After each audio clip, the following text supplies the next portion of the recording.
Hello everyone, my name is Amanda Benavente. I am a psychology major at Mars Hill, and today I'm going to be presenting to you my senior research, which is called The Immediate Effects of Mindfulness on Appraisals.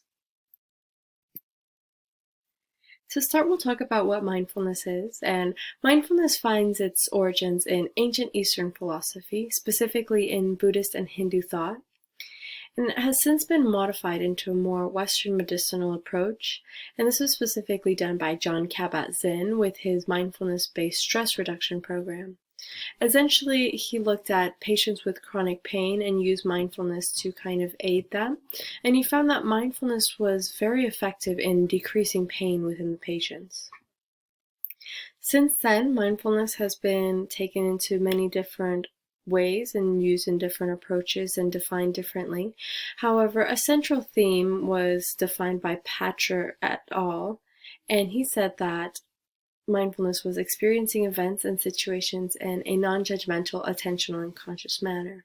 It's important to understand that this experiencing of events comes with more ease with active practice. And it's important to understand that mindfulness isn't just a mindset, but rather a practice and a lifestyle.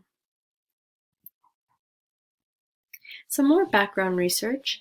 I looked at mindfulness and romantic relationships in my senior thesis, and mindfulness used a bunch of different ways to improve relationships. However, communication seemed to be the strongest way that mindfulness impacted relationships. And this was seen in Barnes et al.'s study, and using participants in a relationship and having them undergo a mindful intervention, and they found that couples who were more mindful tended to have better communication patterns.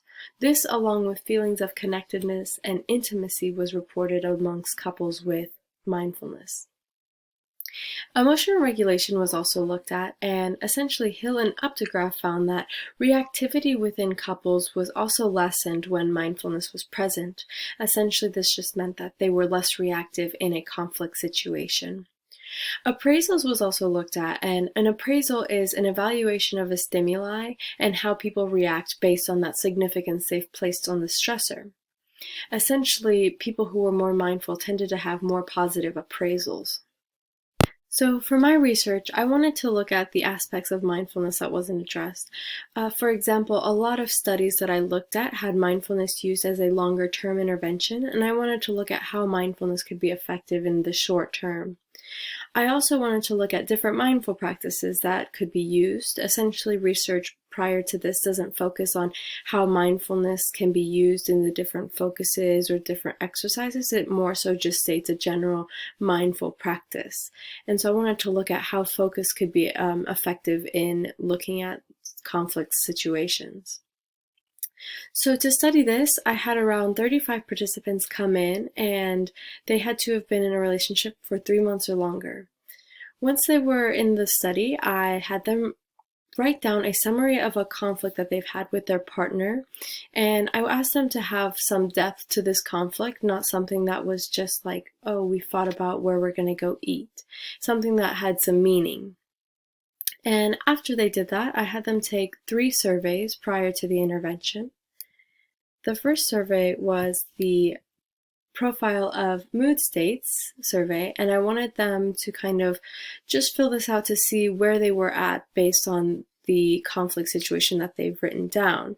And this measures essentially total mood disturbance by looking at emotions like anger, tension, depression, and vigor. Once they completed that, they did the couple satisfaction index to measure their couple satisfaction and how happy and fulfilled they were with their relationship. I then had the 5-facet mindfulness questionnaire filled out, and this was to measure mindfulness, and this is done by using 5 facets to kind of create an overall mindfulness score. And the 5 facets include observing, describing, acting with awareness, non-judging, and non-reacting. Essentially, once they filled out the surveys before the intervention, I had 4 different conditions that they could have gone through. There were 2 conditions that involved a lecture and 2 conditions that involved a practice. In the lecture condition, they essentially experienced an informational presentation about either stress or loving kindness. In the stress condition, they learned about how stress could be reduced when using mindful practices such as breathing exercises or guided meditation. In the lecture about loving kindness, they learned about how loving kindness meditation could be beneficial for them as well as those around them. In the two practice conditions, they underwent a 10-minute practice, either focusing on stress or focusing on loving kindness. In the stress reduction practice, essentially participants did breathing exercises, specifically one called box breathing, and essentially this involves breathing in for 4, holding it for 4, breathing out for 4, and holding that for 4. And this cycle is repeated a couple of times. In the loving kindness practice, essentially they did a chant that first started with themselves, starting with, "May I be healthy, may I be happy, may I be safe from inner and outer harm, and may I be at peace." And this, moving forward, extends to a different layer around the person. So the next person would be someone that they love, the next person would be someone that they kind of knew but not really, and then the last person would be someone that they didn't know at all, and then finally they would just give out loving kindness into the entire world. So I predicted that mindfulness interventions would be more effective in improving couple satisfaction as well as their feelings. I specifically wanted loving kindness practice to be more significant in changing people's perceptions. So as you can see, the results from before and after the intervention were drastically changed. And I used a mixed factorial ANOVA to analyze the differences between the pre and the post questionnaires. And you can see that the delivery method played a bigger part in changing scores than the lecture. You can see in the couple satisfaction index graph that the red line represents those who were experiencing the practice and how drastic that change is. And you can see a similar pattern in the 5-facet mindfulness questionnaire. Although it wasn't as statistically significant, you can see that there was a drastic change in how people saw their perception of their mindfulness when they were practicing versus when they had the lecture intervention. So essentially what this means is that my hypothesis was supported that mindfulness would be effective in changing perceptions more positively towards relationships, and you can see that through the couple satisfaction index. And it also means that 10 minutes of mindfulness increased participants' belief of how mindful they were, specifically through the observing and the non-reacting facet.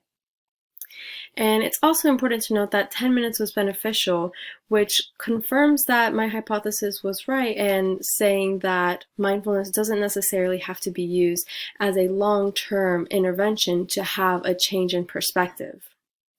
However, with every research project, it's important to note what things could have been changed or how things could have gone better to improve the statistics findings.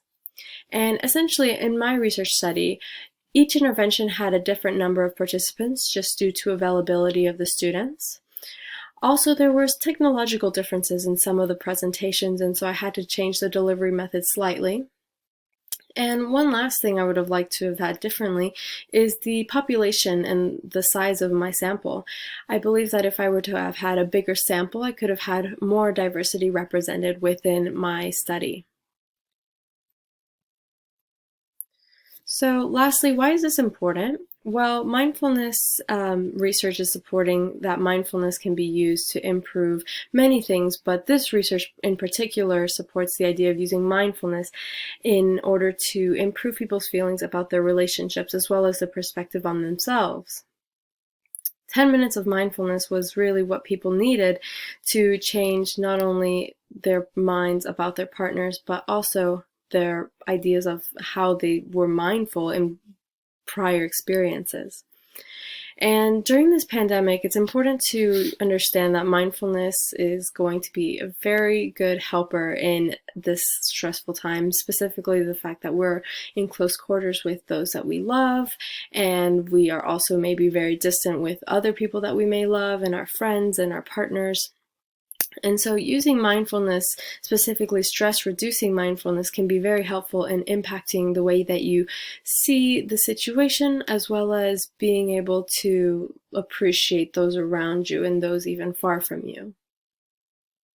And what are some ways that we can incorporate practices into our daily lives?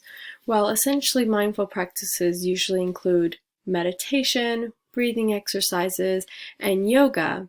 However, it should be known that mindfulness isn't just a practice that you just sit and meditate and you're all of a sudden great. It's more so the mindset that you have when you are doing these activities, such as doing a mindful activity and being conscious of the present moment and not focusing on what has happened in the past or what's going to happen in the future, but rather focusing on the physical sensations in the here and the now.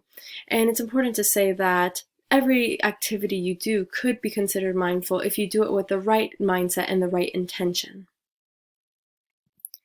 So for my own future plans and my personal impact of this, I started mindfulness research about the beginning of the semester, and essentially I realized that it had some great benefits, and so I decided to, of course, practice some of them. And since then, I've realized that stress hits me a little differently, and I realized that I now take things a little bit more composed, and I don't just scatter everywhere when something happens that may stress me.